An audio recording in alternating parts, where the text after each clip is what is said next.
आज हम लोग कंसाइक्लिक का क्वेश्चन कंप्लीट करेंगे छोटे, ठीक है। सबसे पहले हम लोग क्वेश्चन बैंक देख लेते हैं कि भाई ये किस ईयर में पूछा गया है, कहाँ पूछा गया है, किस तरह पूछा गया है। पहले इस पर हम लोग विचार विमर्श कर लें, उसके बाद हम लोग आगे देखेंगे, ठीक। यहाँ देखो भाई, है ना, कंसाइक्लिक का क्वेश्चन यहाँ पर है। Z1 Z2 Z3 Z4 ये 4 पॉइंट दिया हुआ है जो कि कॉम्प्लेक्स फॉर्म में है। ये एक ही सर्कल पर है और कंसाइक्लिक का मतलब ही होता है कि ये जितना पॉइंट है Z1 Z2 Z3 Z4 ये हमारा एक ही सर्कल पर होगा। समझ रहे हो? ठीक।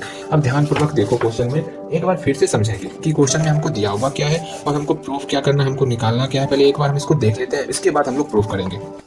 हमको सिंपल सा कंडीशन निकालना है। कौन सा कंडीशन निकालना है? अगर 4 पॉइंट इस सर्कल पर बिलोंग कर रहा है, इस सर्कल पर है, जैसे हम कोई 4 पॉइंट लिए A B C और D, कहीं पर इस सर्कल में 4 पॉइंट ले लिए। अगर A हमारा Z1 कॉम्प्लेक्स फॉर्म में है, B Z2 कॉम्प्लेक्स फॉर्म में है, C Z3 कॉम्प्लेक्स फॉर्म में है और D Z4 कॉम्प्लेक्स फॉर्म में है, उस कंडीशन में हमको दिखाना है कि ये चारों पॉइंट इसी सर्कल पर होगा। वो किस कंडीशन में होगा, हमको वो कंडीशन दिखाना है। समझ रहे हो?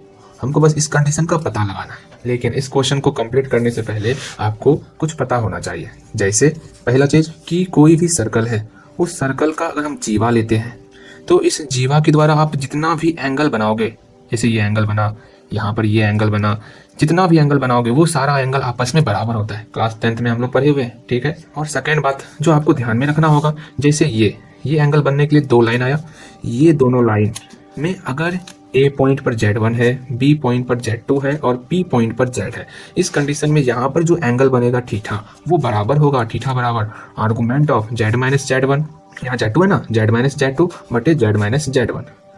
इसका मतलब ये जो हमारा फिगर है, इसमें ये हमारा जीवा है, ठीक है। इस जीवा के कारण जो एंगल क्रिएट हो रहा है ACB और ADB, ये दोनों एंगल हमारा इक्वल होगा, है ना। समझ रहे हो ना? ये दोनों एंगल हमारा इक्वल होगा। तो हमारा M क्या होगा, हमारा लक्ष्य क्या होगा, हम उसको समझ लेते हैं, ठीक। हमारा फर्स्ट ऑफ ऑल M होगा कि हम लोग इस दोनों एंगल को इक्वल करेंगे। Angle ADB equal to angle ACB, इस दोनों को इक्वल करना है, इसमें ये रूल लगाना है और हम लोग का रिजल्ट आ जाएगा। समझ में आया? मैं एक बार फिर से कह रहा हूँ, इस दोनों को इक्वल दिखाना है, फिर ये जो एंगल है, इस एंगल की जगह पर ये फॉर्मूला यूज करना है। जो आंसर निकलेगा वही इस क्वेश्चन का सॉल्यूशन होगा। तो पहला वर्क ये है हमारा। यहाँ तक पहुँचते हैं हम लोग। पहले तो बनाना कैसे है, पहले आप इस फिगर को बना लोगे, उसके बाद आप लिखोगे लेट, हम लोग 4 पॉइंट लिए हैं, चारों पॉइंट का नाम हम लोग लिख लेते हैं। लेट द पॉइंट्स, कौन कौन सा पॉइंट है, A है, फिर B है, उसके बाद C है, ला ला ला ला ला, फिर D है। ये सारा पॉइंट जो है ना इस सर्कल पर लाइज कर रहा है। और किस सेंटर के साथ, सेंटर भी दिखा दो ना, सेंटर O है, with centre O। That's clear. अब ये दोनों एंगल इक्वल है, वो भी हम लोग लिख लेते हैं, चूंकि angle is the same segment are equal, मतलब वह सेम सेगमेंट से जो भी एंगल बनेगा, जितना भी एंगल बनेगा, सारा एंगल इक्वल होगा।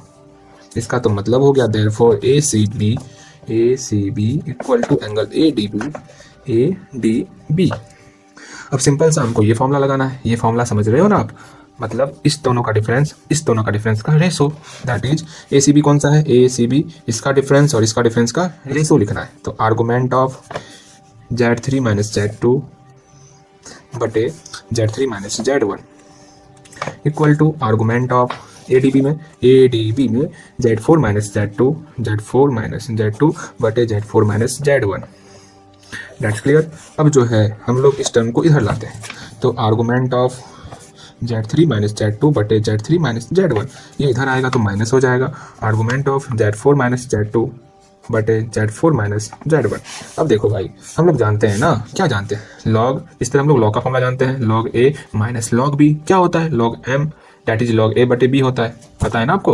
log M minus log M बटे N होता है। सेम वो फॉर्मूला यहाँ पर लगता है। इसके बाद जो जस्ट आने वाला सवाल है ना, वहां पर मैं इसको प्रूफ भी कर दूंगा, ठीक है। तो argument M minus argument N बराबर हो जाएगा आर्गुमेंट M बटे N। तो यह आर्गुमेंट Z3 माइनस Z2 बटे Z3 माइनस Z1 मल्टीप्लाई, ये पलट जाएगा, तो Z4 माइनस Z1 बटे Z4 minus Z2 equal to 0। That's clear. इसका मतलब हो गया, किसी का अगर आर्गुमेंट 0 है, आर्गुमेंट मतलब एंगल, मैंने बताया है ना बार बार, मोड जेड बोलो या फिर आर बोलो, दोनों बराबर है। आर्गुमेंट बोलो या फिर थीटा बोलो, दोनों इक्वल है। समझ रहे हो? That's clear. तो यहाँ पर ये जो आर्गुमेंट है ये एंगल है। अगर एंगल 0 हो, that's clear, that is z equal to r cos theta plus i sine theta. इसमें अगर थीटा का वैल्यू 0 होगा, इसका मतलब इसका इमेजिनरी पार्ट 0 है, डेट इज ये प्योरली रियल पार्ट होगा। तो यहाँ लिखना है ये जो हमारा कॉम्प्लेक्स फॉर्म है, धीरे धीरे लिखना है, ये हमारा जो कॉम्प्लेक्स फॉर्म है ना, ये कॉम्प्लेक्स फॉर्म हमारा प्योरली रियल है, is a purely real number. That's clear. तो हमारा कंडीशन क्या निकला कि ये जो हमारा कॉम्प्लेक्स फॉर्म है ये हमारा प्योरली रियल होना चाहिए। यही हमारा आंसर है। ठीक, चलो हम लोग इस चीज़ को प्रूफ ही कर देते हैं। Argument z1 minus argument z2, इस तरह का जो टर्म आता है उसका वैल्यू किस प्रकार आर्गुमेंट z1 बटे z2 होता है, इस चीज़ को हम लोग प्रूफ कर लेते हैं। ठीक है, पहले क्वेश्चन उतार लें, उसके बाद हम लोग प्रूफ करेंगे।